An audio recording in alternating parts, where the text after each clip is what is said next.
Мен туған күндерді енді мүлде тойламаймын.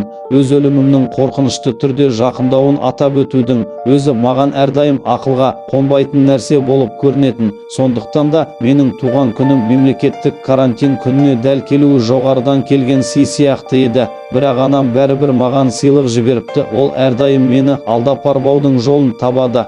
Бүгін таңертең пәтерімнің ортасында жатқан бір қорапқа сүрініп кете жаздадым. Аты жөні жоқ сәлемдеме. Мұны ол қалай істеп жүр? Өз-өзіме күліп қойдым да қораптың шимай жазуын ажыратуға тырыстым. Бұл анық анамның қол жазуы еді, дүниедегі ең қисық жазу. Қай жерден көрсем де танитынмын.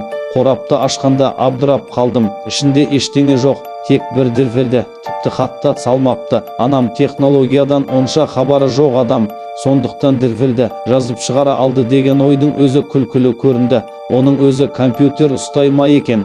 Мүмкін әкесі не ағасы көмектескен болар. Қалай болғанда да бір жолын тапқан шығар деп ойлап, дискті ноутбугыма салдым. Бір ғана видео ашылды. Атауы GFSVD. Таңғаларлығы, бұл шынымен де жылдардағы отбасылық видеолар жинағы екен. Сапасы өте төмен, қатты болыңғыр, дыбысы нашар, камерасы да шала шарпы. Бірақ бір нәрсе бірден көзге түсті: видеолар дұрыс ретпен қойылмаған. Алдымен менің 4 жасымдағы кадрлар басталады да, кейін барған сайын кішірек кездеріме оралады. Бұл анамның технологияға шорқақ болса да, шамамен жарты сағаттай отырып видеоларды реттегенін білдіретіндей еді. Мен уақыт арқылы саяхаттағандай болып, әр сәтінен ләззат алдым. Дірілдеген камерадан өте ақымақ бала болып көрінемін, үнемі сүрініп, бір жерге соғылып жүремін.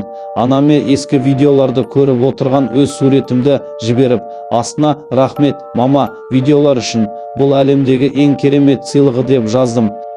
Бірақ содан кейін бәрі оғаш бола бастады. 87 жылдың жазында ата-әжемнің теңіз жағасындағы үйінде демалып жүрген кезіміздің видеосын енді ғана бітірген едім. Енді өмірімнің ең алғашқы жылындағы видеоны көруге асықтым. Ол кезден тіпті фотоларды да көрмеппін.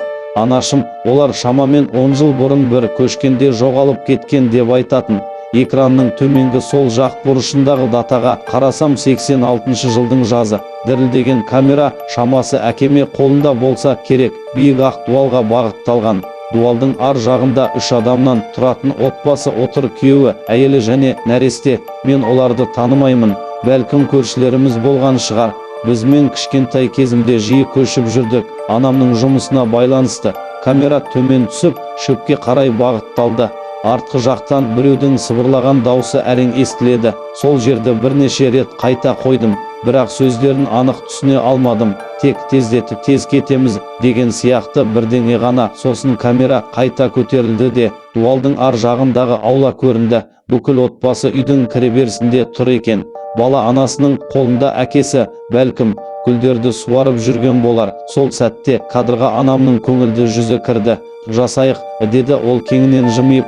Омыртқамнан мұздай су жүгіргендей болды. Бұл сөздердің өзі түкте емес, кез келген нәрсеге айтуға болады. Бірақ оның айтқан сәтіндегі дауыс ырғағы, жүзіндегі әлпеті, сол сәтте ақ бірдеңенің дұрыс емес екенін түсіндім. Келесі сәтте камера одан бетер қатты шайқала бастады да аулаға қарай жүгіріп кіргендей болды. Камераны ұстаған адам, шамасы әкеме, қақпаның қасында тоқтап, линзаны әйелдің жүзіне бағыттады. Әйел таңғалған, тіпті қорыққан сияқты, баланы қатты қысып ұстап, артқа үйге қарай шегінді. Сол кезде кадрға анам шықты. Әйелдің неге қатты қорыққанын сол сәтте түсіндім. Мен ол көріністі бірнеше рет кері айналдырып қарадым. Себебі өз көзіме өзім сенбедім. Ол қолында пышақ ұстап тұр еді. Үлкен қасапшының балтасына ұқсас өткір пышақ. Анам камераға қарап күлімдеп пышақты ойнақшып бұлғады да кенеттен әйелге қарай атылды. Мен орнымнан ұшып кете жаздадым. Анам әйелдің аяғына пышақты сұғып алды. Әйел кіреберісте құлап, баланы түсіріп алды. Бала шөптің үстімен домалап, жан ұшыра жылай бастады. Әкесі не болып жатқанын енді ғана ұғып, көздері қорқыныштан алайып, айқайлап әйелге қарай ұмтылды. Бірақ анам оны да аямады, мойнынан бір-ақ сұқты. Қанға боялған анам камераға бұрылып, ессіз адамдай күле бастады. Сосын шөпте жылап жатқан баланы байқап, оны жайлап көтеріп алды. Қан болған күйі баланы құшақтады. «Сені Джеффи деп атаймыз», деді ол. Мені, яғни баланы бетінен сүйіп, камераға қол бұлғады. Мен ноутбукты тарс жауып артқа шегіндім. Тынысым тарылып, демімді әрең алып тұрдым. Жоқ, бұл мүмкін емес. Бұл жай ғана әзіл, өте шебер жасалған монтаж, бәрі жалған. Дәл сол сәтте телефоным дір етті. Анамнан хабарлама келді. Мен оны қайта оқыдым. Мен саған ештеңе жіберген жоқпын. Бірақ әкең қазір келеді, бәрін реттейді. Сол жерде қала бер, Джеффи, уайымдама, бәрі жақсы болады. Біз қазір барамыз.